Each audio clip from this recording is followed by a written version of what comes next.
Well, good morning. Good morning. It's good to be back with you. So whenever I sit down to write a talk, I say to myself, don't write too much. And then I was flying back from Nashville this week, and I'm sitting on the plane, and I'm looking through my slides, and I go, you did it again.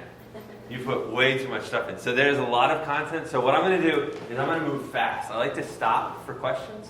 I'm not going to do that because the thing is that if I don't get to the end, you're going to leave here today and say, that dude has no idea what he's talking about. He didn't make it connect at all. So bear with me as I move through, and then hopefully at the end we will have time for questions. But the topic today is moving beyond fine, developing transformative relationships with your teen and their friends. And please note that and their friends.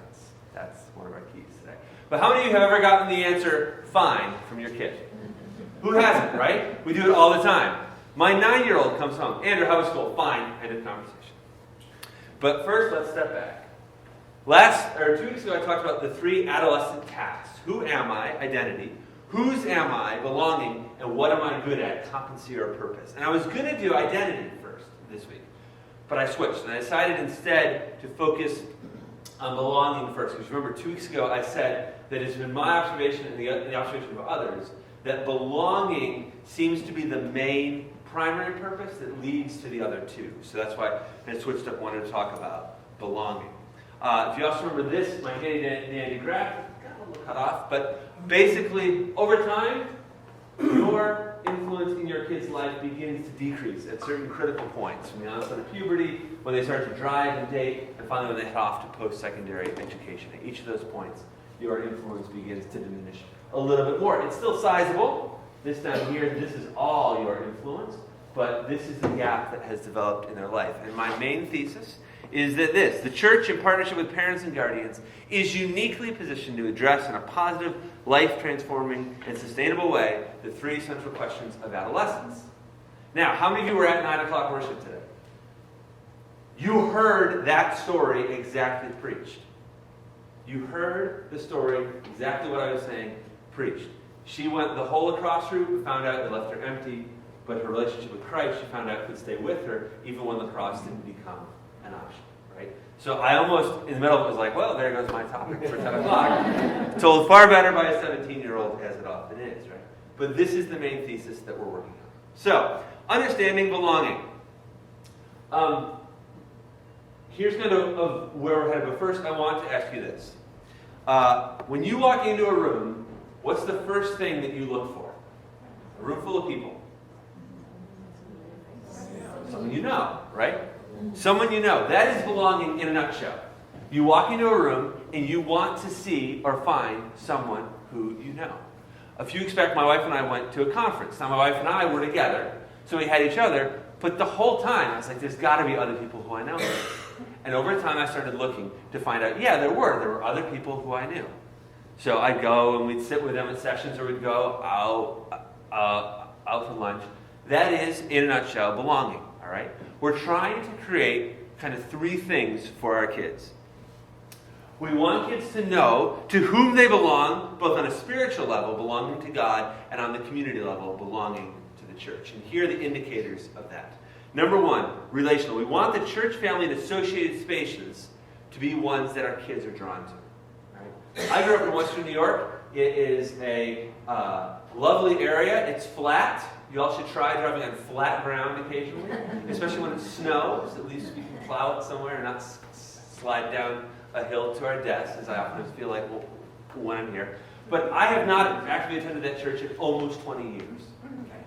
But yet, when I go back, I can walk those halls, and there's a familiarity and a comfort to be that this place feels like home.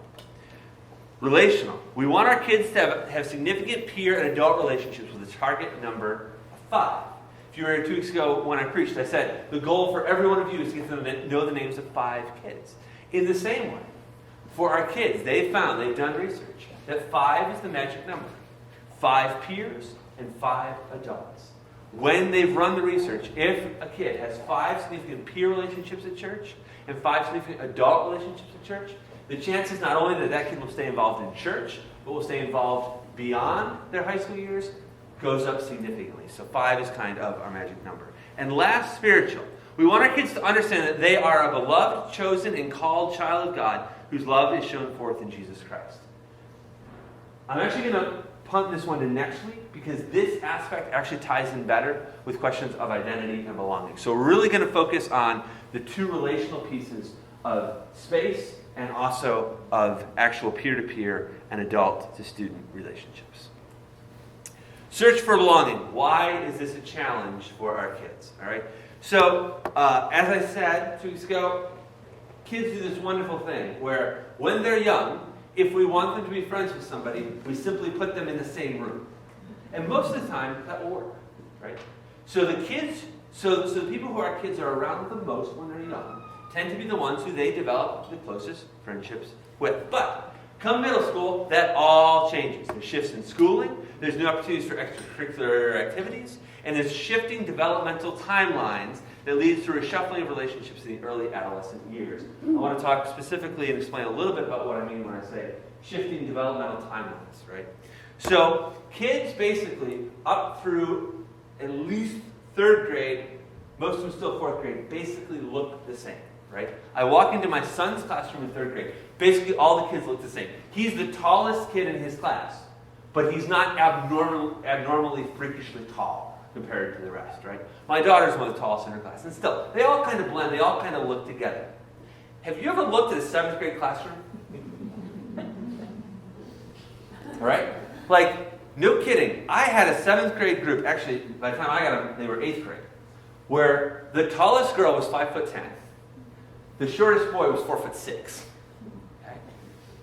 Right? There's such diversity. And what we've discovered is that kids who develop earlier tend to become friends with other people who've developed earlier. Same thing with guys and girls. More so with girls, but also true with guys. Okay? Because again, you've got more in common whether you know it or not.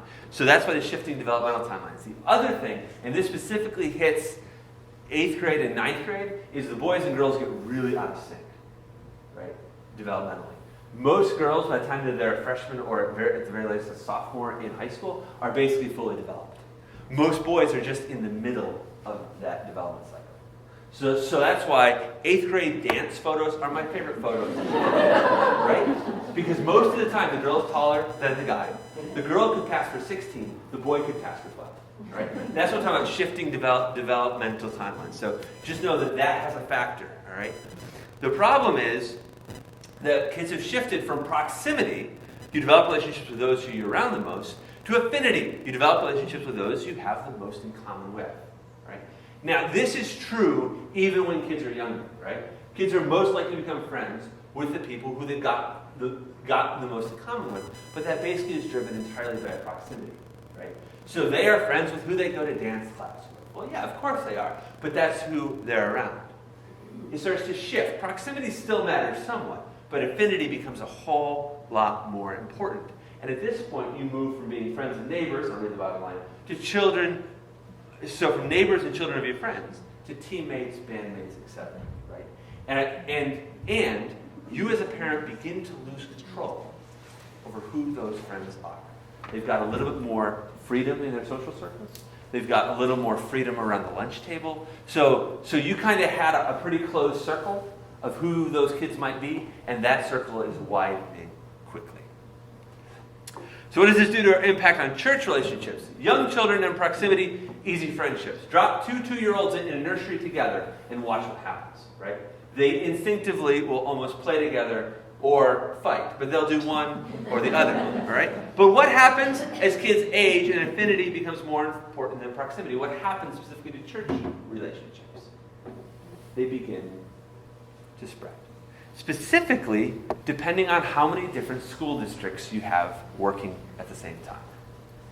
Churches that have a lot of different school districts find this to be an even greater challenge than those that are very concentrated. Because kids used to see one another on Sundays when they were young, and they'd do their thing, and they'd hang out, and they'd have fun. But as they move toward middle school, suddenly those school social circles become more important. So it poses an even bigger challenge if you're dealing with a lot of different relationships. Okay, now I'm not a graphics designer, this proves it. But I want to show you that in early childhood, you have a lot of parental influence by proximity. And if you exert effort there, you're going to get strong adult and peer relationships, right? You put your kids around the kids and the adults you want them to be around. The challenge and the problem is that most parents of adolescents expect this to work the same way once they get older. But that's what happens. All of a sudden, this is shifted on you. You can do the same thing. You can try proximity, but it's not going to do a whole lot of good. It just doesn't have the same effect as it once did. And I want to tell you a little bit of a story. Growing up, my best friend in the world was Heather. Heather, we developed a scale of friendships, right?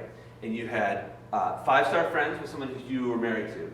4-star friends with someone who you were engaged to. 3-star friends with someone that you were dating. 2-star friends were a really good buddy, and a 1-star friend was just a friend. We were 2-star friends. And the reason we were 2-star friends was that we got tired of people asking if we were boyfriend and girlfriend. We had to have a way to explain it. We did everything together. We lived 2 houses apart. We went to the same sitter. We were so close. She even kissed me on the sledding hill when I was 7. Okay? We got to middle school, and within a month, our friendship was gone. Nothing happened. It wasn't a bitter fight, but she was a swimmer. I was a runner. She was on academic team Alpha. I was on academic team Delta. We had a lot of proximity, and that was what made us friends. But the moment that we stopped being in proximity to one another, that friendship really started to decline. Simply, so really that's just an example of showing you how those friendships happen. It was nothing bad. Like we were still friends, but we weren't as close as we were. Okay? So here's the deal. You as parents, as your adolescent develops, or as they enter into adolescence, you need to change your strategy. You need to, when it comes to developing relationships with the church, not think about proximity, right?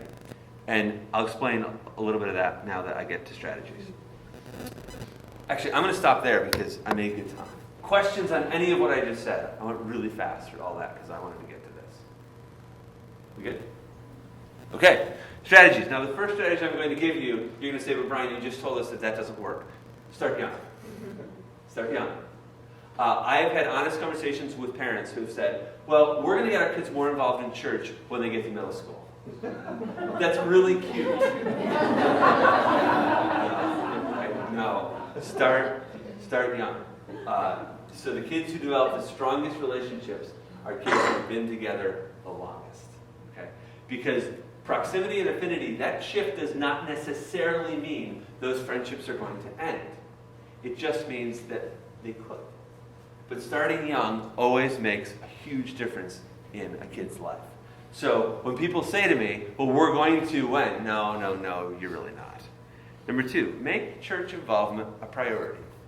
And I have a story to tell you about this one. Last week, I had planned on being here. I wanted to meet Duffy. I've known of Duffy a while. I've never met him. I was like, yeah, I'm going to get between Duffy. I'm just going to go sit and listen, and it's going to be great. And then this little voice in the back of my head said, yeah, but you could go with your family.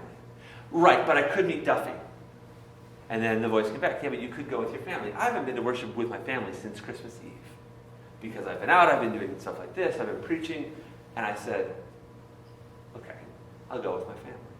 So that morning I come downstairs, and my son says, Dad, where are you going today? I said, I'm not. I'm going with you guys. Really? Can we go out to eat afterwards? Of course. I had to make a fundamental choice. I could have done something fun. I could have met Duffy, could have been here. But I had to make that a priority to say, you know what? Maybe this Sunday it's more important that I be with my family. This is a challenge, I know. This is really easy to put on a slide. It is a challenge. Because 20, 30 years ago, the greater culture had given the church a pass on Sunday mornings. And said, we won't schedule things on Sunday mornings. And that pass has been revoked, shredded, and burned. Right? Football teams, soccer teams, everything. Sunday morning was an open gap in our society. And darn it, they just filled it in. Because they could. Right? Now, some people bemoan this and say, oh, it's the end of our society. It's just a change. It's just a shift. It's one that we have to adapt to. But it's something that as parents you've got to be strategic about in deciding what you will and will not do on Sunday mornings. One of the things that I have found the most effective in the parents I know is that they lay down rules not on what activities, but on the number of activities their kids can be involved. They say, you may be involved in this, or this, but you have to pick one. You have to pick two. Because what we tend to find is that we have our kids do everything, and then they never have time for anything else. Right? I would have kids, and these are the things that just make you go really proud, who on their work schedule availabilities would not put Sunday evening on their availability for work. I had parents who said to their kids, you may work Sunday morning or Sunday evening, but you may not work both.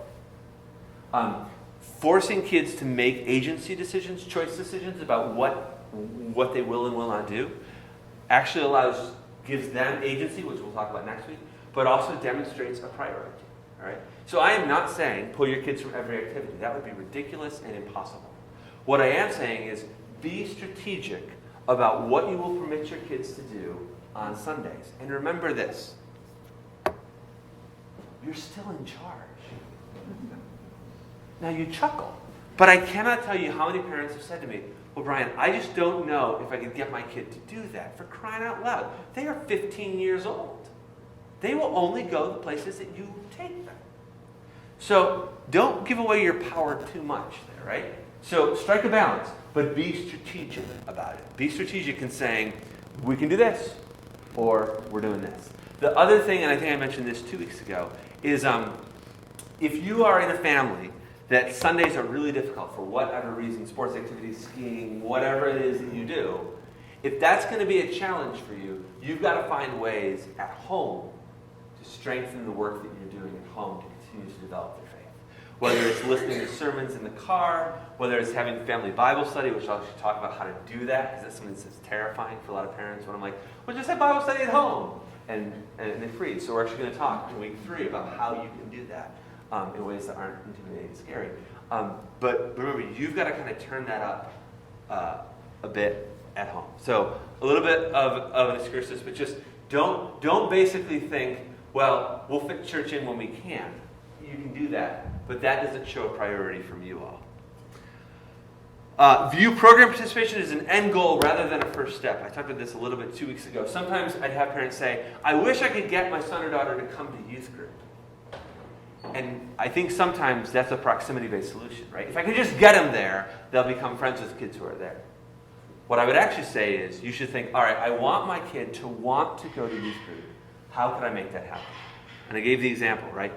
Pick out a kid who they've got some kind of connection with and invest your time in developing that friendship. And hope that leads them to wanting to be a part of it, right? You foster belonging by creating relationships. So you may have a kid who your kid is friends with, who goes to youth group, but they're not close, right? So when birthday parties come along, make sure that kid is invited. You could even say, hey, so-and-so, their mom, and I, and you are going to go out for lunch. We're going to go do this. We're going to go paint pottery. We're going to do something, right? Invest in that relationship. And that actually has a better chance of working than that, hey, are you going to youth group? No, I'm not going to youth group. I don't know anybody. You want to undercut the excuse if I don't know anybody, and then the chances of them going to youth group are a whole lot better. Actively seek out connections with church peers outside of church. This is one of the things that is the most effective, is when those friendships develop outside of church. My last church I was at, I had a whole bunch of kids who were all in Girl Scouts together. And by the time they got to high school, the whole Girl Scout troop was in the youth group. Right? They just grabbed those friends in. Kids who were on the same sports teams. Kids who played in the same sections at band. Okay? Those became the ways that really built the fabric of that community, was to seek out those relationships outside of church. Make them not just church friends, but friends, period. And it can make a big difference on their interest and involvement in being part of church. Encourage inviting friends from outside the church. I had a girl, her name is Emily, and in 7th grade, she went to a sleepover with some of the other girls in our church youth group, and she discovered that her values and some of their values were not the same. That's all I need to tell you. And she was nervous. She didn't really feel like she fit. So she, on her own, decided that she was going to talk to one of her friends from school and see if she wanted to come to youth group. Now, this was in 7th grade. And she brought her to youth group. And that girl became very active in our youth group the whole way through. What I will say is, this is a whole lot easier when kids are young. Middle schoolers, they don't necessarily understand the awkwardness of inviting somebody else to church.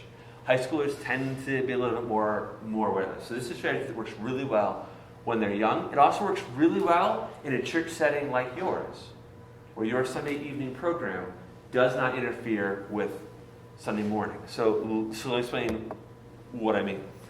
In both churches that I've served, where we've done youth ministry, I have joked that I collect Catholic refugees, right?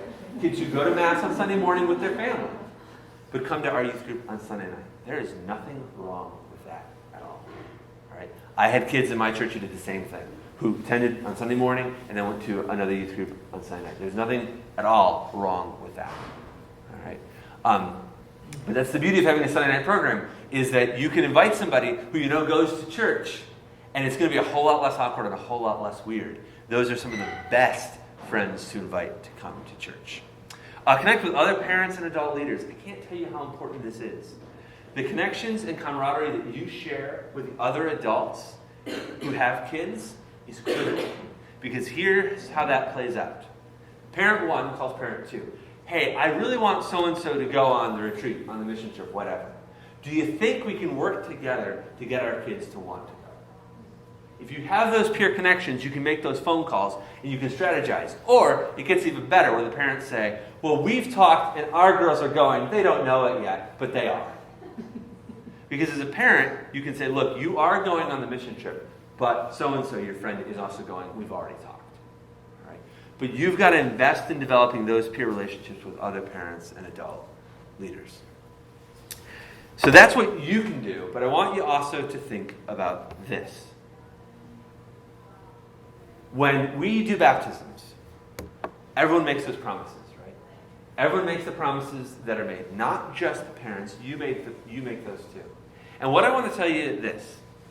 The more you're willing to invest in the lives of other kids in the church, the more your own kid will benefit. And let me explain why. You are cooler than you think, at least in your kids' friends' eyes. Not your own kids, but your kids' friends' eyes. Let me explain how this works. I heard this conversation 100 times. Oh my gosh, my mom is so stupid. No way, your mom is awesome. I would love to have your mom. No, you wouldn't. Yes, I would. Oh, I just love Miss Diane. She's so friendly. Over and over and over again, I would hear that conversation repeated. Because honestly, your kids are embarrassed to death by you. And there is nothing wrong with that. Jesus' parents were embarrassed by their own son. Okay? If Jesus' parents were embarrassed, and if Jesus backtalked his own father, which, by the way, in that story where they're at the temple, and they come back and they find him, they're like, son, why were you here? And he turns around and he's like, I had to be in my father's house. Oh, that was a mouthy 12-year-old Jesus response. Like, I don't care how you sugarcoat that story. Anybody who's ever had a 12-year-old is like, oh, that child was lucky to get home alone. Joseph was angry, right? So this happens. The Son of God caused stress for his parents. He didn't like his parents at points either. That's okay, all right? Look, but your kids' friends think you are a lot cooler than your own kids. Never, ever forget that. You have a huge leverage point in your kids' friends' lives. Okay? The coolest moms in the world, the coolest dads I had in my program were those who helped with youth group. Everybody loved them who wasn't their own kid. Right? Loved them. They were like, oh my gosh, Miss Linda's coming on the mission trip. Oh, I'm so excited. And there's someone to be like, oh my gosh, my mom's coming. Please don't, if you get nothing else from this morning, realize that you have an opportunity and a point in the lives of your kids' friends that if you don't utilize, you are missing a huge opportunity because you are cooler than you think, at least in your kids' friends' eyes. If you want to connect your son or daughter to peers in the church, you need to connect to those same kids. In short, you've got to learn how to talk to kids. Okay? So I just want to I made a big shift here, right? If you want those strategies to work better that you can do as a parent to get your kid involved in the life of the church, the best way to do it is to get yourself involved in the life of the other kids as well. Okay? So, but you've got to learn how to talk to teenagers. Talking to teenagers is difficult Even if you've been doing it for a long time, you consider yourself good at it, it's hard because there's this. This is what I call the conversation gap. Here's you, here's the adolescent. You've got to get across this gap somehow. This is what I call the fine gap, right? You ask a question, they see an easy answer, you both fall into the gap of just saying fine. But here is what makes the difference. Authenticity. Forgive the language. Adolescents have the best BS meters in the world.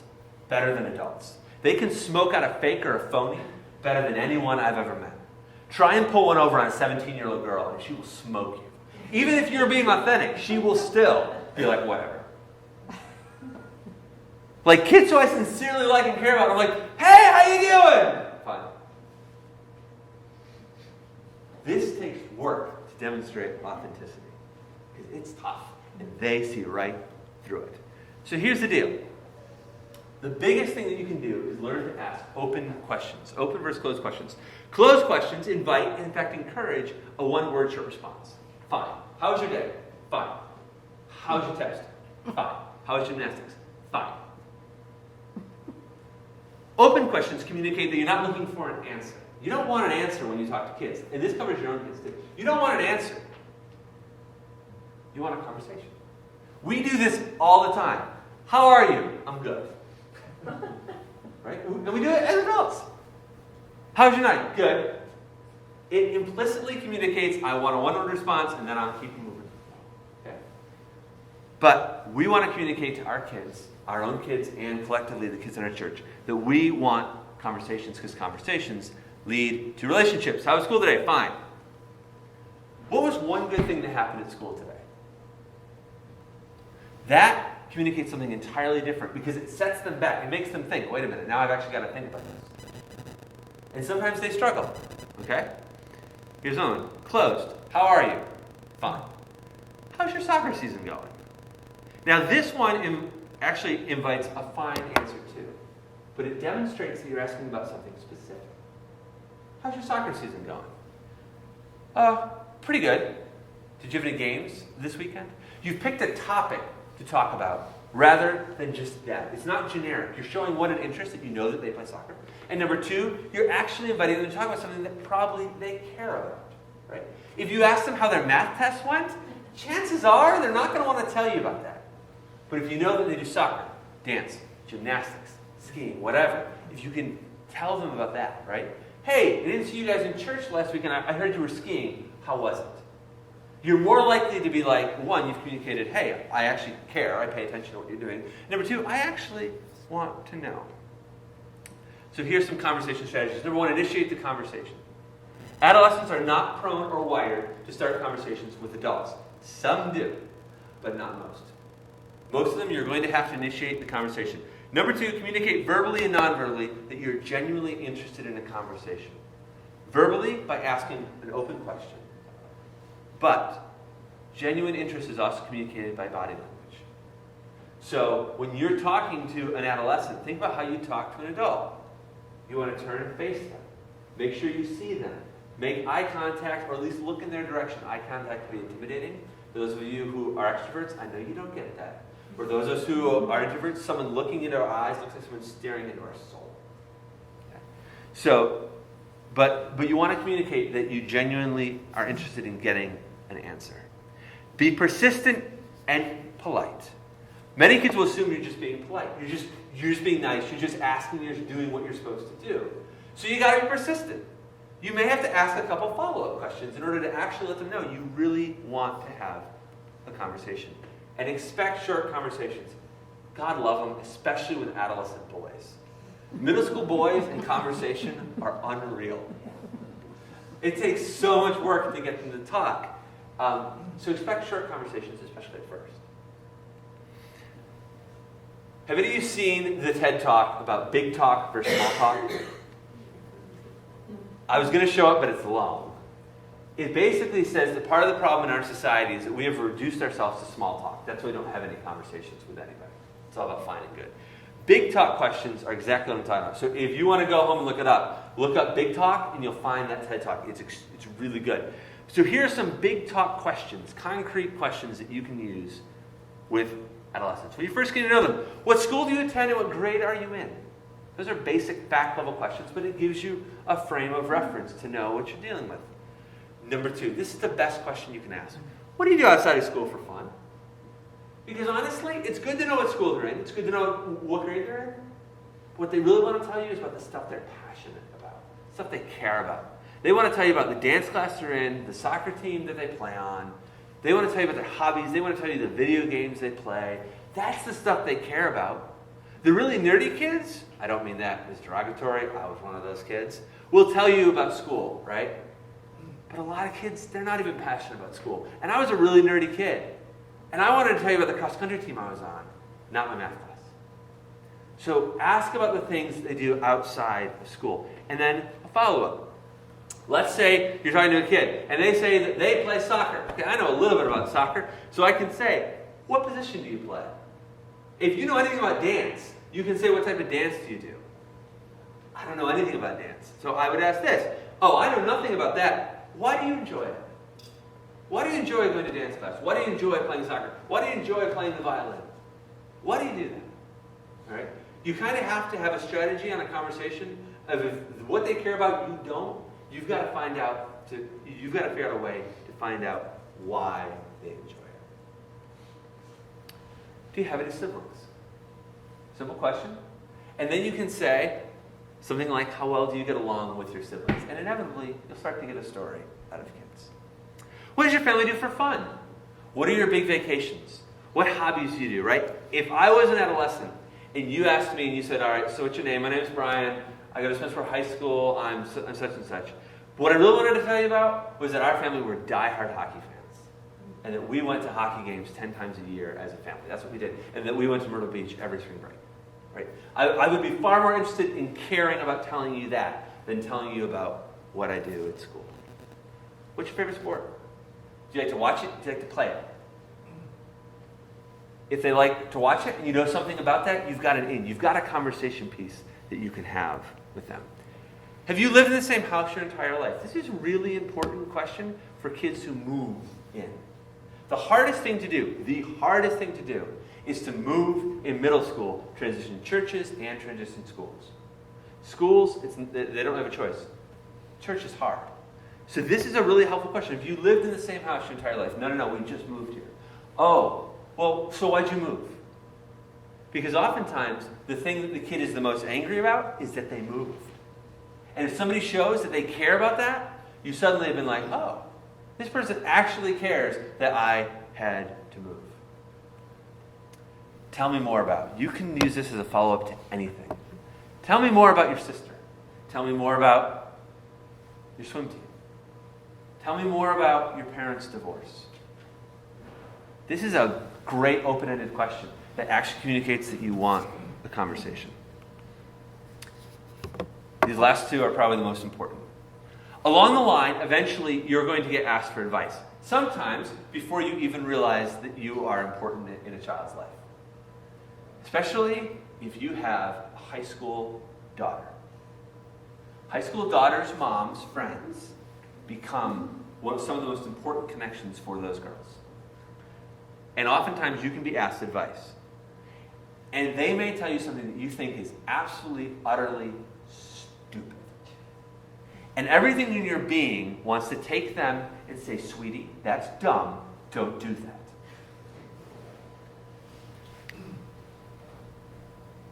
But the best thing to do is to say something like this.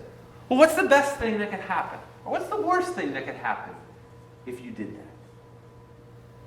That demonstrates an openness. You're actually interested, even though in your head you're thinking, oh my gosh, you're actually interested in hearing a response.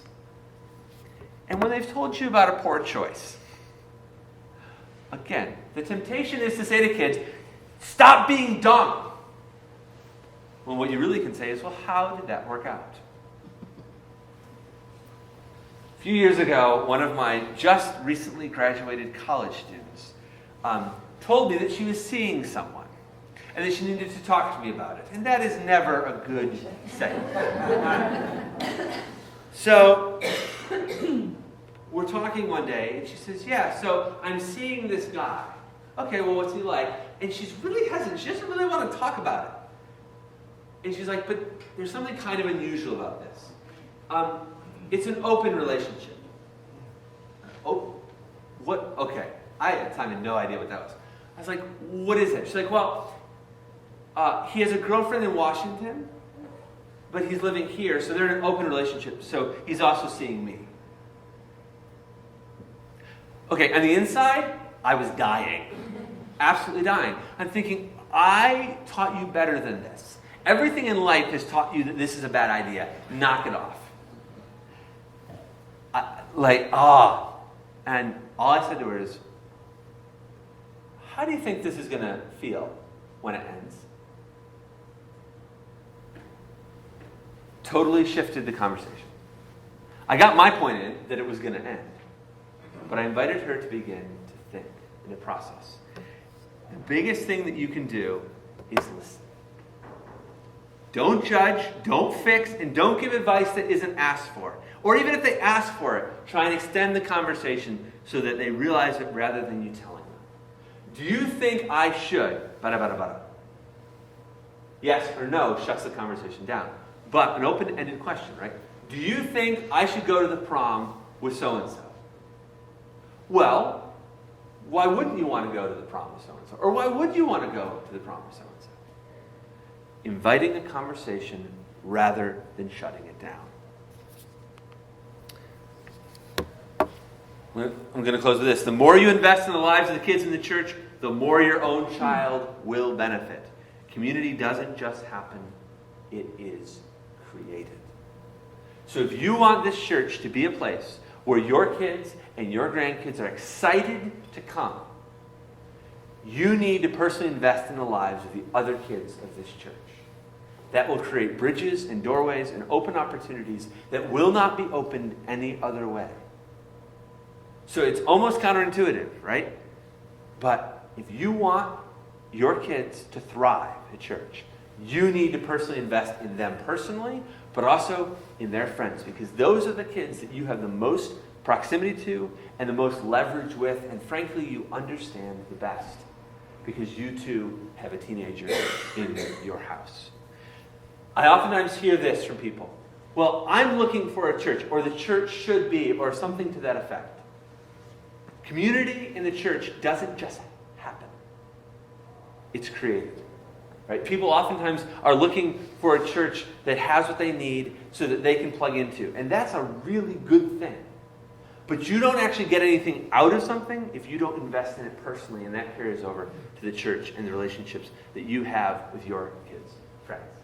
So you're not going to be shocked for me to tell you, is keep getting to know those 5 kids. Okay? Keep getting to know the 5 kids in this church whose names you know, who you know some basic information about, who you can talk to when you see them, and have substantive, real conversations. Because as that happens, those connections will foster for your own kids a greater sense of belonging and purpose and attachment. One thing I didn't cover, but I want to mention, it is well worth your time to be strategic about asking other adults in the church that you want to care about your kids. Okay? The church that we are attending now, my good friend is the youth pastor. And we have talked, and we have said, when it comes time to have difficult conversations with my son, it's on you. And when it comes time to have difficult conversations with your son, it's on me. We've made that deal, right? We are in it for each other's kids. We know this. My son keeps telling me, oh, he's so cute. He's like, Dad, I'm always going to want to be close with you. That's so sweet. No, you're not. Right? No, you're not. To close, I'll tell you one more story, and then we'll spend some time for questions. My friend Reggie and his son were super close all the way through middle school and even into early high school. It was very, very unusual. And Reggie was really proud of this. His son still wanted to tell him everything, wanted to hang out, wanted to do all this stuff together.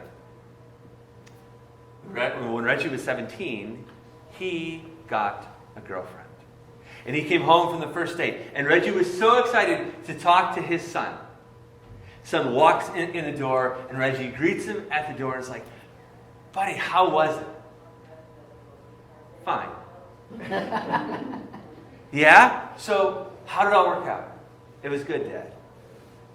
And walked away. And Reggie was hurt, right? I mean, this was a big moment in his son's life. He wanted to celebrate. He wanted to hear about it. And his son had shut him down. So Reggie kept pushing.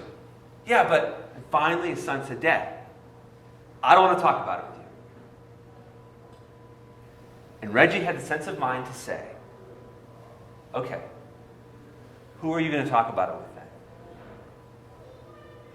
And his son, to his credit, said, Matt knew I was going to go on a date 3 weeks before you did, Dad. If I'm going to talk to anybody, it's going to be Matt.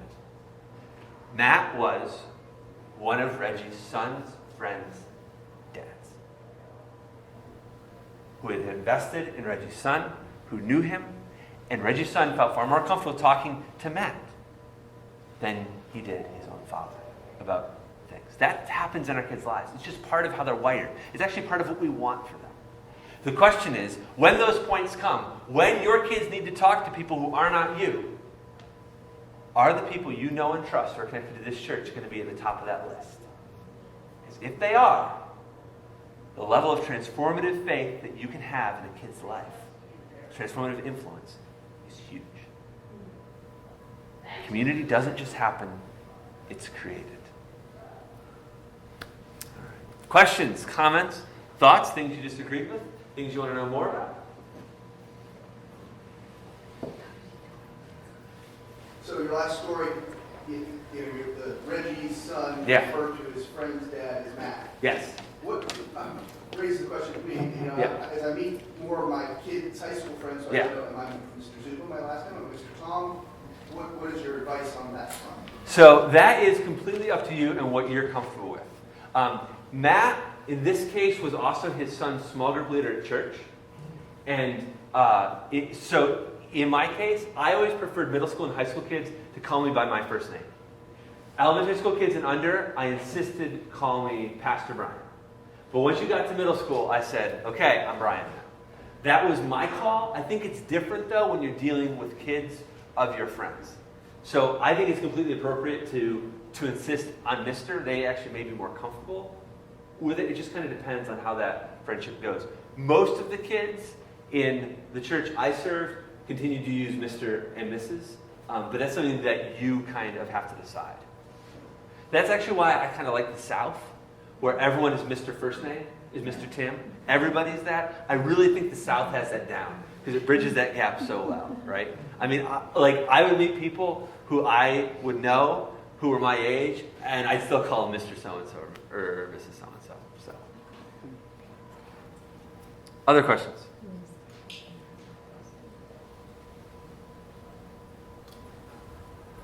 All right. Well, I'm going to close us in prayer. I don't have to be anywhere right away, so I will stick around here for a little bit if you want to have further conversations. But let's pray.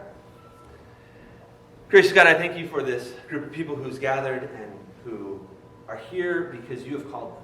And you have placed a calling in their life to get to know kids in the life of this church, in the lives of their friends, to invest in order that your truth and your kingdom, that the community here might be one that flourishes, that kids want to be a part of, that kids feel connected to.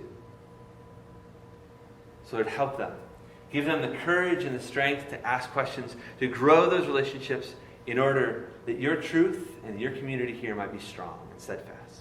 It's in Jesus' name we pray. Amen.